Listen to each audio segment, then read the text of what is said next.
আমরা আল্লাহ পাকের কাছে কি চাইব? আফিয়ত। অর্থ আরবি কিছু ভাষা আছে, সেটার অর্থ একটা আনুমানিক একটা অর্থ দেওয়া যায়, একটা আইডিয়া দেওয়ার জন্য। আফিয়ত অর্থ, আয় আল্লাহ রোগ থেকে মুক্তি দেন, ঋণ থেকেও মুক্তি দেন, ঘরে ঝগড়াঝাটি থেকেও মুক্তি দেন, বাচ্চা কাচ্চা অসভ্য না হয় এইরকম থেকে হেফাজত করেন। আয় আল্লাহ আমার ব্যবসা বাণিজ্যে বরকত দেন, আয় আল্লাহ সুস্থতার জীবন দেন, যথেষ্ট পরিমাণে এলেম দেন, আমলওয়ালা জিন্দিগি দেন, মানুষের মুখে প্রশংসা দেন, শত্রুতামি থেকে হেফাজত করেন। আল্লাহ এত কিছু কি বলা যায়? আল্লাহ সহজ মৃত্যু দিয়েন, আয় আল্লাহ আশপাশ বন্ধু বান্ধব তারা যেন কেউ আমার সঙ্গে গাদ্দারি না করে, এর থেকে হেফাজতে রাখেন। রব্বুল আলামিন বলতে গিয়ে এক দুইটা ছুটে যাবে। আরো কত কিছু আছে, এত কিছু দরকার নাই, তুমি আমার কাছে বলো, আয় আল্লাহ আফিয়তের জিন্দিগি দান করেন। সুবহানাল্লাহ। আমরা চেষ্টা করবো ইনশাআল্লাহ আজকে থেকে মুনাজাতে যে যা পারি। অনেক মুসলমানকে আমরা আশপাশ থেকে টের পাই, ওই লোক মুনাজাত যতটুক আরবি জানে অতটুকুই করে। মুনাজাত আরবিতে যা পারেন, এরপরে বাংলায় নিজের ভাষায়। আবার কথা অনেক হইলে অনেকে একদম খুব দ্রুত বলতে থাকেন, খুব দ্রুত না। হাদিস শরীফে মুনাজাত জবানের সাথে অন্তর কথা বলবে এট এ টাইম, যে আমার মূলত এই কথা উচ্চারিত হচ্ছে আমার অন্তর থেকে, সেটা স্পিকারের মতো বাজতেছে আমার জবানে। হে আল্লাহ, এটা আমার মুখের কথা না, আমার অন্তরের কথা। অন্তর দিয়ে দোয়া করা চাই। নাম্বার 2, মুনাজাতে একটা শব্দ একবার বলা যথেষ্ট না। ফকির কি একবার চায় না অনেকবার চায়?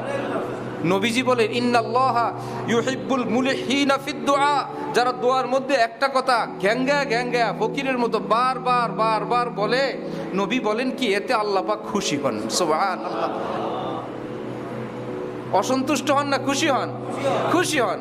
আল্লাহ আপনি আমারে, আল্লাহ আপনি ফজর পড়ার তৌফিক দেন, আল্লাহ আপনি ফজরে উঠার তৌফিক দেন, আল্লাহ আপনি আমারে নামাজি বানান, আল্লাহ আমার ফজরটা বাদ যায়, আল্লাহ কত ভাষায় কত ভাবে, কোন রকম একবার না।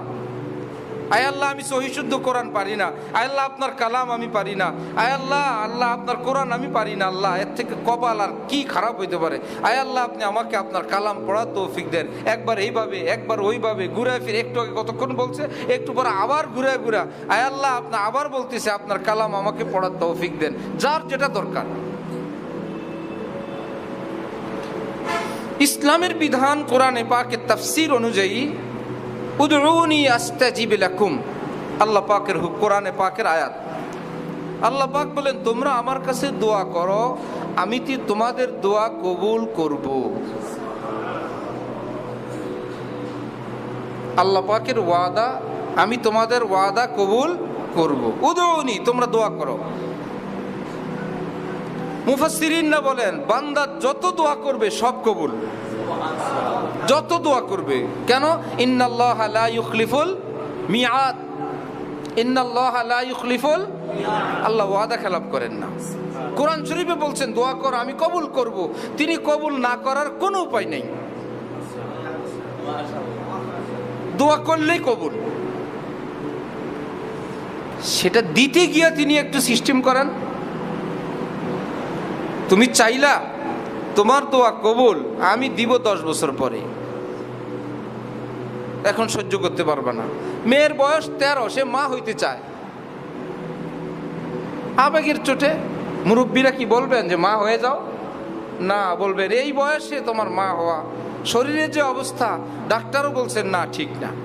আরেকজনের বয়স 20-22, তার অবস্থাও এত জটিল, এত রোগ, যে ডাক্তাররা বলছেন এই মুহূর্তে এত বড় ঝুঁকি নেওয়া তার জন্য ঠিক না। আবেগ তো আছে, কিন্তু ডাক্তার বলছে এখন না। ঠিক বান্দা আবেগের জোটে একটা কিছু বলে, ডাক্তারদের ডাক্তার আল্লাহ বলেন এখন না, আরো পরে। সুবহানাল্লাহ। দোয়া কবুল 10 বছর পরে দিব, দোয়া কবুল 20-50 বছর পরে দিব, দোয়া কবুল তোমারটা তোমার সন্তানই দিব। সুবহানাল্লাহ। দোয়া কবুল, কিন্তু এই সিস্টেমে এটা দিব না, আজকেও দিব না, কালকেও না, কোথাও না। এটার বদলা তোমাকে একটা বিপদ থেকে নাজাত দিয়ে দিলাম। দোয়া কবুল, তোমার কিছু গুনাহ ছিল, এই উসিলায় তোমার সেই দোয়া গুনাহগুলো মাফ করে দিলাম। দোয়া কবুল, তোমার ইমানের যে ডিভিশন ছিল সেই ডিভিশনটা আরো ঊর্ধ্বে উঠে দিলাম।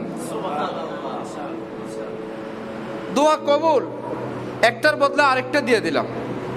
দোয়া কবুল, কিছুই করলাম না, পরকালের জন্য জমা রেখে দিলাম। সুবহানাল্লাহি ওয়া বিহামদি।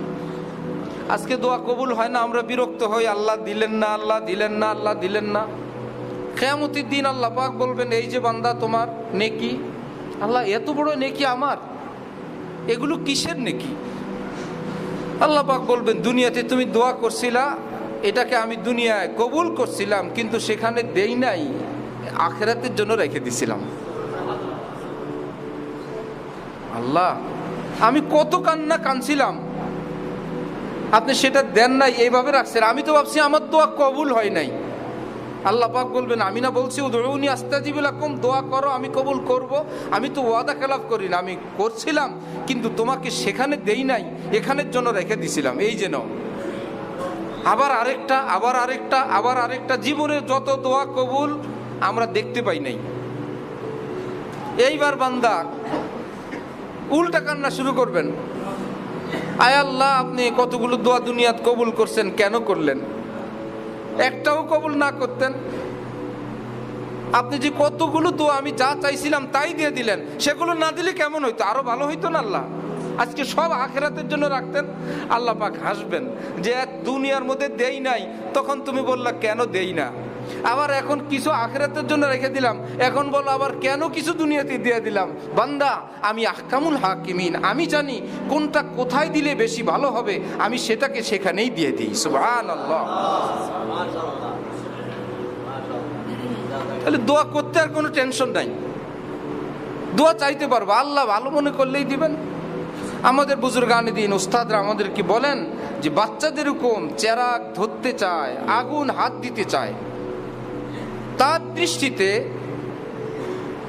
এটা ফুল, এটা সুন্দর কোনো জিনিস, এবং তাকে ধরতে না দেওয়ার কারণে সে বিরক্ত হয়, কান্নাকাটি করে।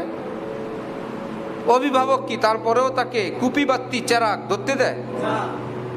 তার কানলেও দেয় না, যে এত কানলাম তারপরেও দিল না।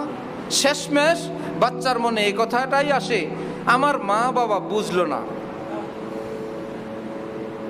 মা বাবা বুঝে না, তারপরেও কি মা বাবা দিয়ে দেন যে তুমি যা ইচ্ছা তাই বলো, বড় হও তুমি নিজেই বলবা, ওরে বাবা রে, ওই দিন ওই চেরাগ দিলে তো আমি জ্বলেই যেতাম, ভালো করছে, না দিয়েই ভালো করছে, আমি হাত দিলে তো আমি পড়ে যেতাম।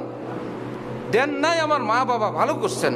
ঠিক রব্বুল আলামিন বলে, কিয়ামতে আমার বান্দা আখিরাতে আসলে বুঝবে আমার আল্লাহ দুনিয়াতে দেন নাই, আমার বড় উপকার করছেন। সুবহানাল্লাহ।